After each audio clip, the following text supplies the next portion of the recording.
So we'll now move on to the first session, and the theme of the first session is Green New Deal and Green Future, and we have two presentations. First, we would like to invite Senior Advisor Michael Sheren from the Bank of England. He will. Good morning. My name is Michael Sheren. I'm a Senior Advisor at the Bank of England, and I'm very, very pleased to be with you today in Seoul, Korea. But as you know, I'm with you virtually. And unfortunately, I can't be with you in person. But when this pandemic is over, I look forward to visiting all of my friends, both in the private sector, in the government, and policymakers back in Seoul. Hopefully, that'll be towards the end of this year. But right now, I've got a great opportunity to speak to you about how green finance will play an important and actually a key role in helping transition the Korean economy and how it'll help Korea meet the net zero carbon commitment that it's made.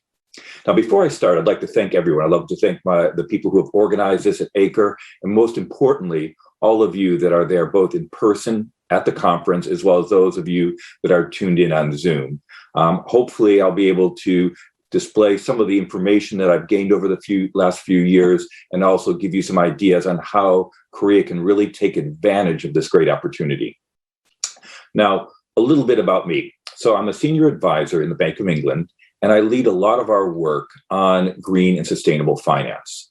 That includes some of the research that we've done on how sustainable finance and the risks associated with climate change impact some of the firms that the Bank of England regulates, such as insurance and banking. But also, I was the co-chairman of the G20 Sustainable Finance Study Group, which started in 2016. Korea was a very active and important player in the G20 in this particular group. And it was the first time that financing was put around environmental and climate issues and how the private sector could cooperate and work with the public sector on trying to finance this transition. So I've been very active in that.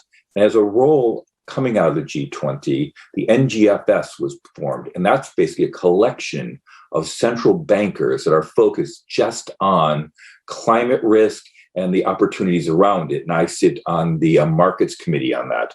So as you can see, from a policy point of view and from a governmental point of view, I've got quite a background. But prior to joining the Bank of England almost 10 years ago, I spent 25 years in both Wall Street in New York, as well as the City of London as an investment banker. So I have very good commercial background in finance. So what I'm trying to do today for you is bring together the commercial aspects of finance, the imperatives around green and climate, and how they can help transition the Korean economy to form and support the commitment Korea has made for a net zero carbon. So with that, the first thing I'd like to do is congratulate Korea. It was one of the most impressive things that happened in 2020. It's been a very, very difficult year, 2020, and certainly 2021. It's getting better, but during the year of 2020, Korea pledged and will put in legislation net zero carbon, as did Japan, and so did China, and has also the United Kingdom and the European Union.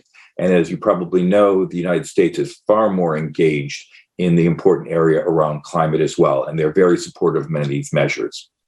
Now, many of you have not really thought about what does net zero carbon mean, and what role does green or sustainable finance have in Korea achieving that? So the first place to start is what is net zero carbon, and why is it important?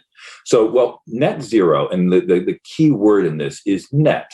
Absolute zero means there's no carbon committed or manufactured whatsoever. But in almost everything we do, both as individuals, as companies, as governments, for the time being, emits carbon.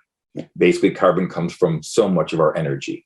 And so consequently, trying to understand how to become a net zero carbon country is going to be an important step for Korea and the rest of the world. So again, as I pointed out, net means ultimately during the transition, and Korea and most of the world is committed to being net zero carbon by 2050. Now, I know that sounds like a long way away, but trust me, 2050 will be here so quick, you will be absolutely surprised. So net zero means there are things that can offset your carbon emissions, and those are generally carbon credits. And they can come from natural places. Trees and sequester and soil sequesters carbon. And there's also companies and countries that are net negative that can sell their credits. So there's a lot of different ways. And we'll speak more about this when we get into the details. But the important thing to understand right now is the goal of net zero carbon is what Korea and the rest of the world is aiming for 2050.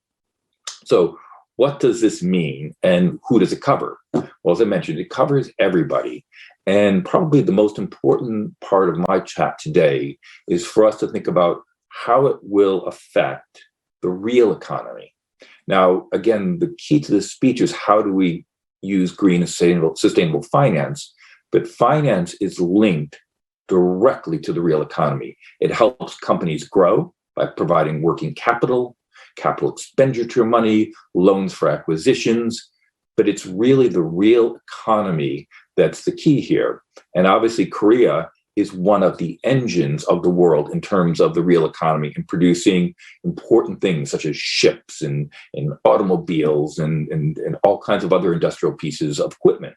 So how this real economy is affected by net zero carbon and the role of green finance is going to be absolutely critical.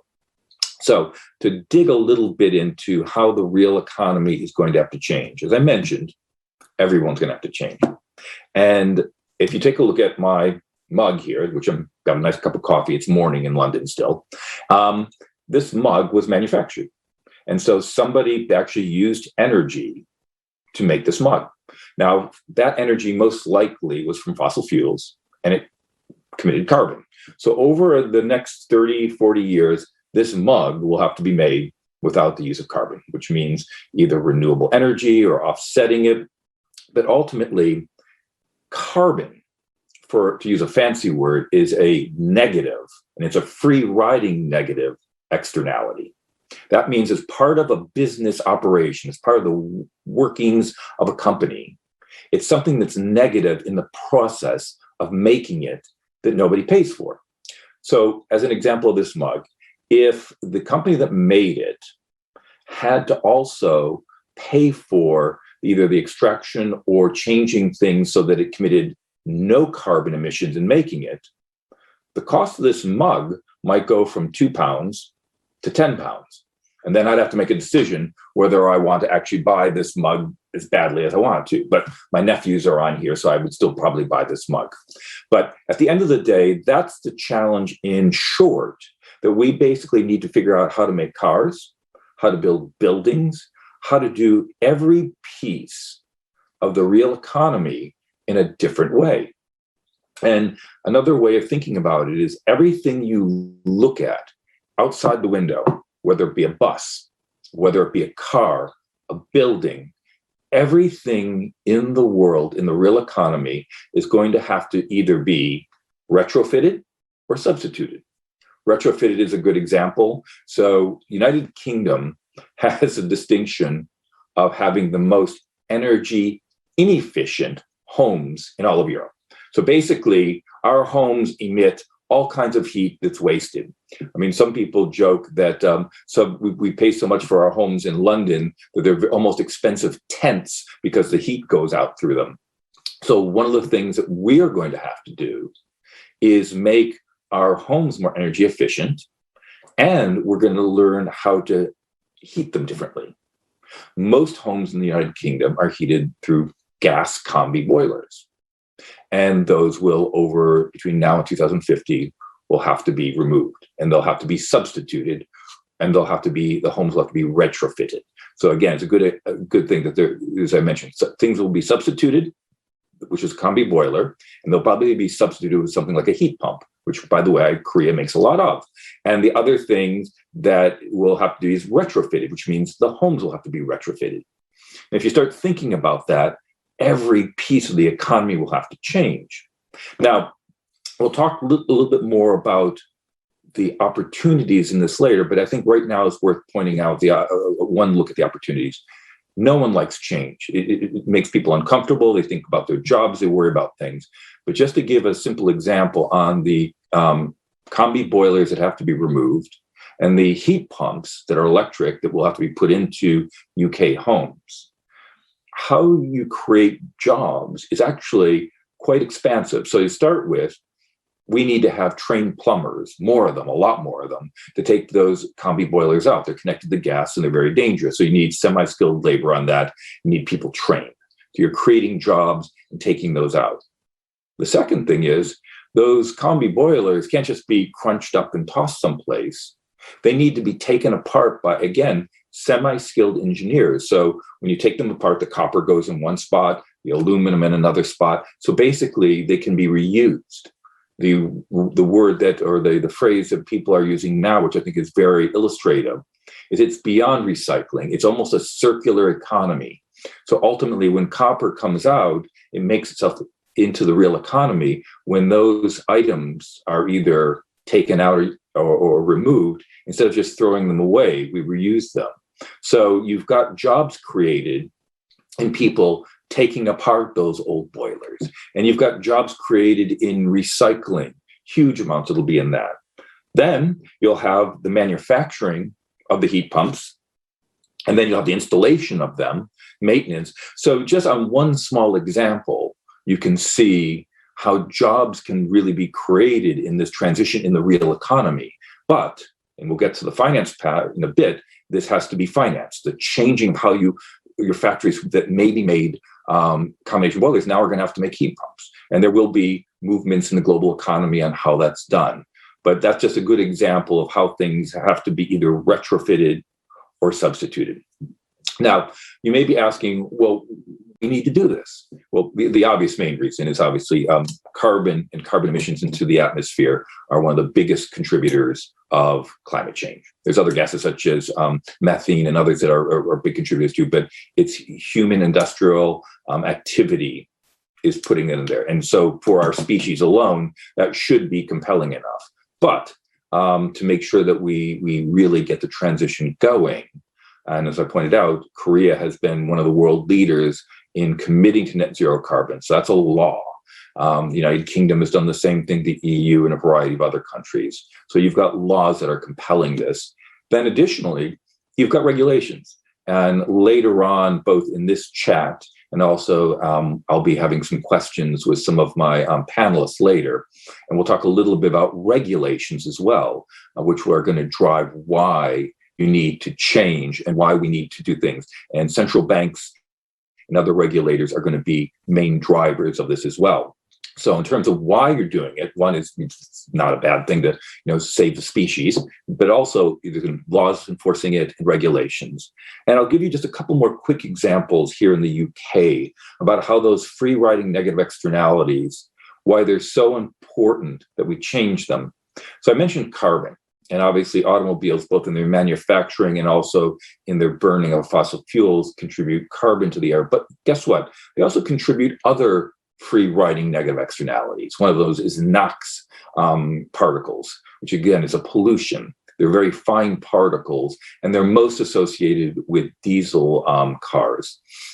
So consequently, UK, and London in particular, is a large city like Seoul. And so we have huge amounts of cars out on the streets and large amounts of NOx particles in the air. Unfortunately, a very, very tragic story. A little girl in South London passed away because of those NOx particles coming out of diesel engines. Additionally, the NHS, the National Health Service of the UK, which is just outstanding, treats so many respiratory and other infections that are tied directly to the NOx particles that are in the air. So not only do we have to change to save the broader climate of the planet, but also important things like the particles in the air are hurting our citizens, and those aren't cheap. When I called it free riding, that means the companies that make those products don't pay to basically address those problems right now. So consequently, the people that are ill, the climate that's being degraded, at this point, they're not included in the cost of the production of the particular product. As I mentioned with my mug, when you started taking carbon, and by the way, there's other free riding negative externalities. And there's things like plastic. This mug may have been put in a plastic crate to be shipped, and that plastic crate may end up in the ocean. The company that makes them may take the data from its customers and misuse it. They may actually have a facility that dumps water with cleaning liquids into it. So there's a variety of things that are included, but our real focus here is on carbon, because that's the commitment the global governments have made to moving to a different, more sustainable economic model. So again, free riding doesn't mean they're free. It just means the manufacturer isn't paying for them, but ultimately they will need to change business models. And the second half of this chat is around how it's financed. But again, it's important to think about how the real economy plays in this, because they're the ones that are going to drive the change. So with that, what I'd like to do is move to the importance of green and sustainable finance. Now, you'll hear a tremendous amount of titles. You're going to hear green finance, sustainable finance, transitional finance, all these different titles. And effectively, most of them are all somewhat the same. What they're trying to do is it's money from banks, insurance companies, and other lending institutions that'll pay for the change within the real economy to allow for a transitional to a sustainable economy. So let's talk a little bit about green sustainable transition finance, and then some of the issues around it. And then we'll unpack that a little bit, talk about some of the actual products it use, how they're used, how they can actually support the real economy to make the big changes for net carbon zero. So to start with, we've got, as I mentioned, financiers. And when they do this green sustainable financing, the one thing you don't want, and you'll hear a tremendous amount of people talking about, is greenwashing. And that is, a company will say, well, look, we're going to change our business model and we're going to do clean coal. And unfortunately, coal is one of the biggest problems in terms of carbon emission. It's a challenge for every country. It's a challenge for pretty much countries around the world. It's been one of the biggest suppliers of energy for a long time. But at the end of the day, we will need to transition to renewables. But again, greenwashing from a finance point of view is taking an activity at a company that really isn't sustainable, isn't really in line with green, but it'll kind of be made to look a little green. And the banks will then try and sell it to either investors or other people as a green bond or a transitional bond. So one of the things that's really very important about green finance and sustainable finance or transition finance, whatever you want to call it, is that it really represents real sustainable change in financing the real economy. So there's a tremendous amount of demand, and this is important. We talked about why the drivers are for changing the real economy. Well, there's also huge demand driving why banks, insurance companies, and other financiers would want to finance it. The first one, big one, is that basically the people who buy the bonds want them.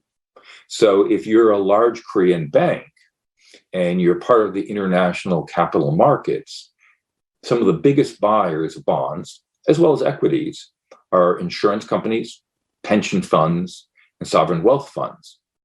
And increasingly around the world, these funds, these institutional investors, are very focused on basically trying to buy green, sustainable investments.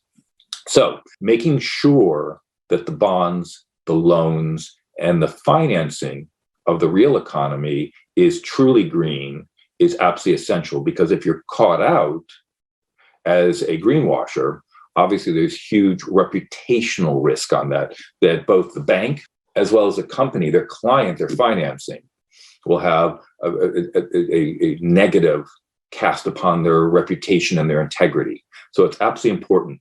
So some of this is pretty technical, though. So it's not just you deciding you want to make an electric vehicle, it does then come down to trying to understand what the carbon footprint is of the products you're going to manufacture or the services you're going to deliver to your customers. So when you're changing, as I mentioned, everything's got to change. Either it's going to have to be retrofitted or substituted. So what the banks need to do when they're financing this change is they need to understand what the carbon is related to what's being financed. And then ultimately, when they sell that to those institutional investors, that they can say in good conscience that this is actually a green bond that's contributing to a sustainable global economy and a sustainable Korea. So how that's measured is one of these active things. And I must say, my former boss, Mark Carney, who was the governor of the Bank of England and the head of the FSB, really has found this as an important thing. And so what he did with Michael Bloomberg, the founder of Bloomberg, is they put together in 2015 some workshops trying to understand how you can make sure that this measurement and the information around what is being financed, a company's activities, are truly green. So they formed the task force it's called the TCFD, on basically carbon disclosure. It's a task force on this. And so that went into full swing in 2016. And the idea was that companies in the real economy on their financial statements can produce what their carbon footprints are in a consistent manner that both banks, investors, and everyone can understand. Well, this is a key element in the financing piece of the puzzle, because obviously, if you're not doing this, if you're not able to demonstrate that you are actually doing this, as I said, not only will you have reputational risk, but also you may not end up getting financing at some point. So we don't want to greenwash. We do want to do this. In the meantime, and right now we are in a transition period, TCFD is being widely adapted. The Bank of England is a huge supporter and is doing this, and many corporations around the world are as well.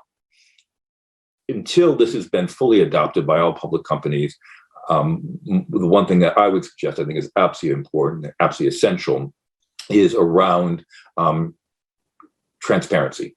That basically, if you're a company, that you transparently communicate to your bank, who will then communicate it to the investors, how you're traveling in your sustainable business model. So that's kind of a bridge to full compliance in well, hopefully you are fully compliant, but TCFD and unified or harmonized reporting around the world.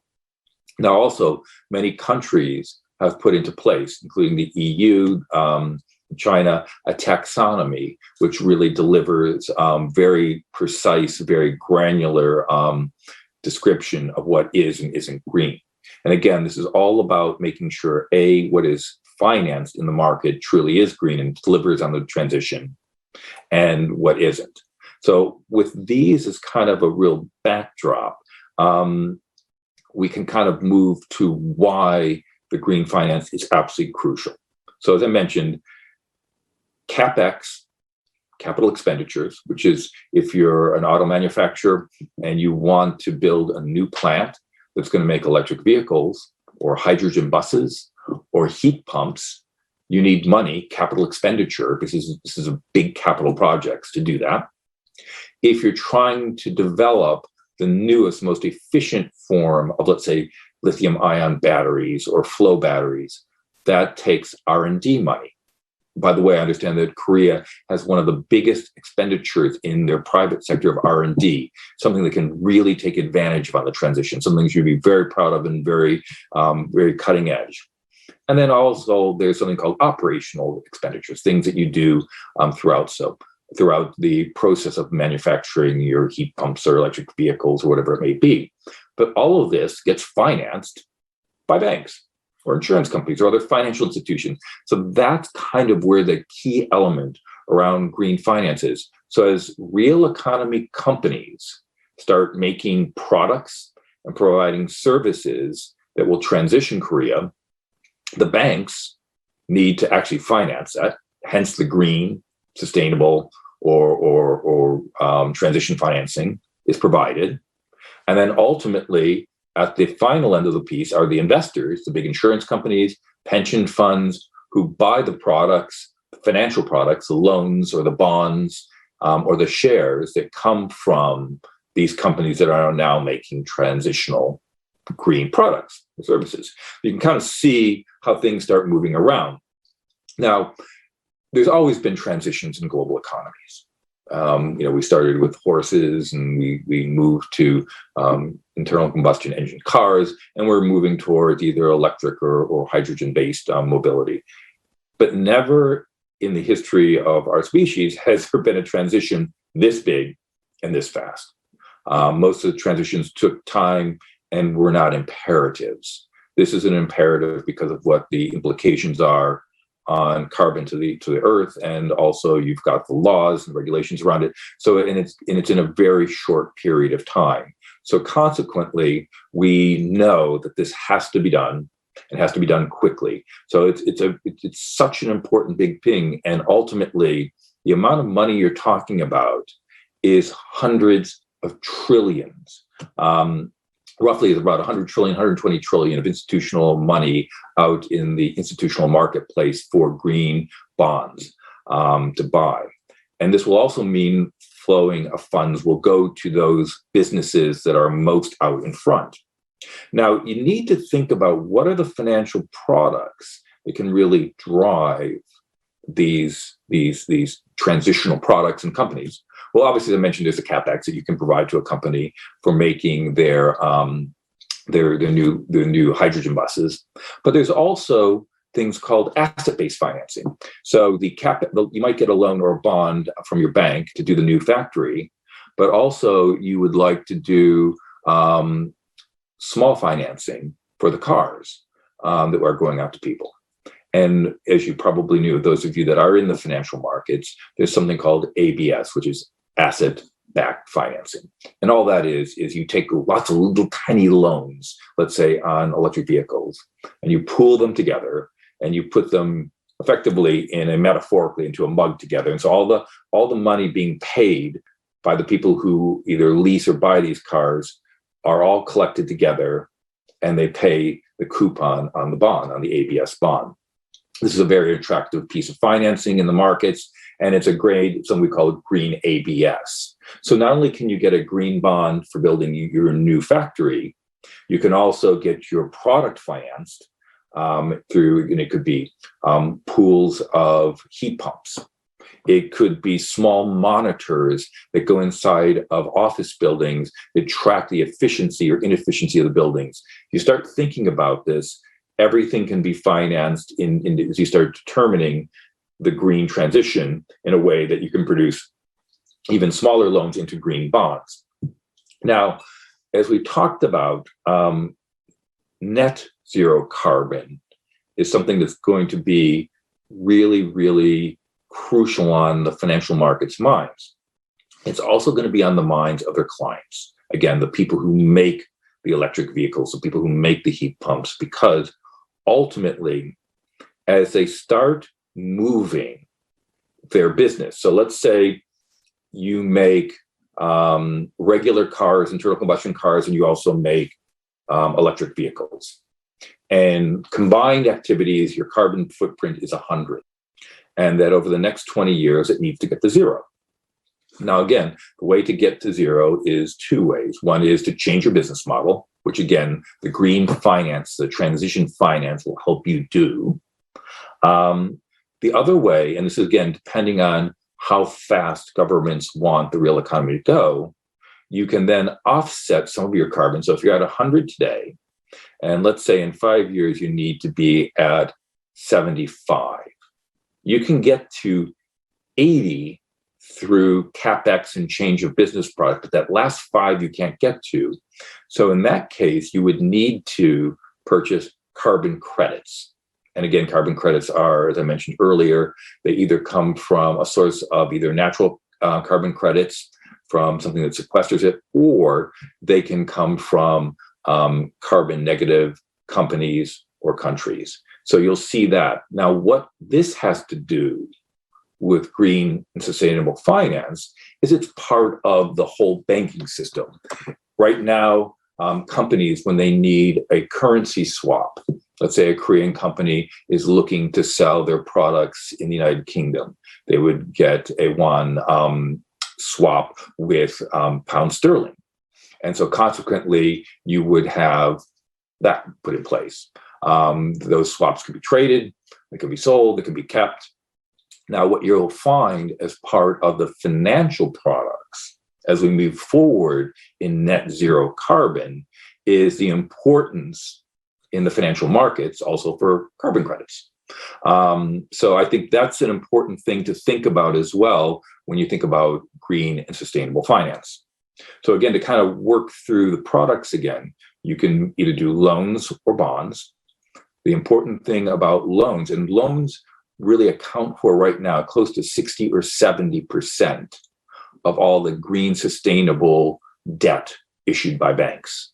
And when I was doing my work in the G20 in the Sustainable Finance Study Group, which I must say, our current governor at the Bank of England, Andrew Bailey, he's the one who gave the approval for the UK to co-chair this and was a real driving force behind it because he could see the importance in this. And it wasn't just important for the UK, because as I mentioned, so much of that green sustainable debt is in the loan format. And so you go to emerging markets, far beyond the big industrial players like Korea and the United Kingdom, whether you're in Africa or smaller Asian countries, most of their companies are financed by small loans. So basically being able to develop these products that can actually aggregate these loans and these green sustainable loans for the financial markets in those countries is absolutely critical, because ultimately everybody has to make this transition.